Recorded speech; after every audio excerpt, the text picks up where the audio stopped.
Welcome to MatheNatic. We are busy revising equations for grades 10, 11, and 12. And in this video, we want to solve for x and y simultaneously, where it is given that x minus y is equal to 3 and x squared minus xy minus 2y squared is equal to 7. So let us dive into it immediately. If you inspect the two equations, you would notice that the first equation looks a little bit simpler compared to the second equation. And I always like to teach the method of substitution.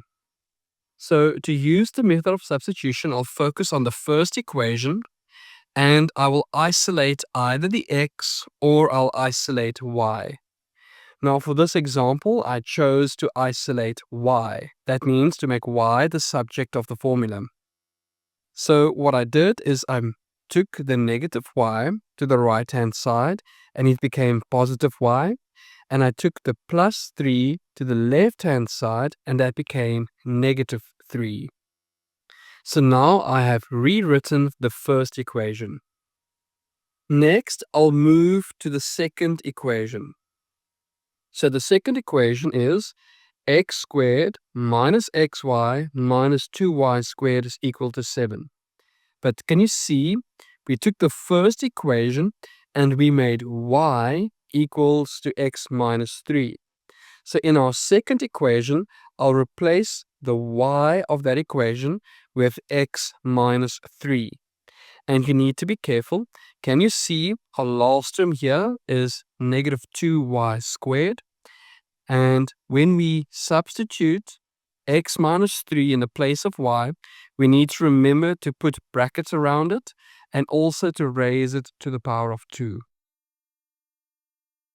Now we have an equation that only consists out of x's, so we have removed the variable y. And next what we can do is we can expand or multiply out. So first we'll take negative x and multiply it with x, that is negative x squared. Then negative x multiplied with negative 3 becomes plus 3x. And you would notice here we have x minus 3 squared. So a common mistake that students make is they say that x minus 3 squared is equal to x squared minus 9.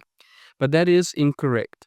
Remember, if I say x minus 3 squared, it means that we have that bracket of x minus 3 that we are multiplying with itself. And if you multiply this out correctly, it will expand to x squared minus 6x plus 9. So notice that when I expand, I show the expansion in brackets and I keep the negative 2 in front of that expanded bracket. Now to go to the next step, I would add like terms together and I'll remove this bracket. So x squared minus x squared becomes 0x squared. So we don't have to write that down. Then we are left with plus 3x. And we can now distribute this negative 2 into this set of brackets. So that becomes negative 2x squared plus 12x minus 18. And also what I've done in this step is I moved this plus 7 to the left-hand side where it becomes negative 7. And now I can take the terms on the left-hand side and add like terms together. So we have negative 2x squared and then 3x plus 12x becomes 15x and negative 18 minus 7 is equals to negative 25. And now we are left with a simple trinomial. Now you can try and factorize this, but I actually recommend that you use the quadratic formula. Even better than the quadratic formula is to use our calculators correctly. So we use mode and then select option 5, that is equation.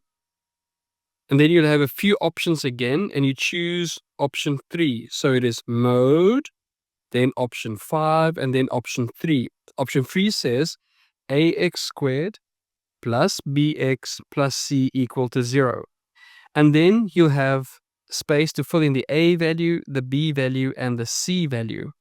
Now the a value is negative 2, the b value is 15, and the c value is negative 25.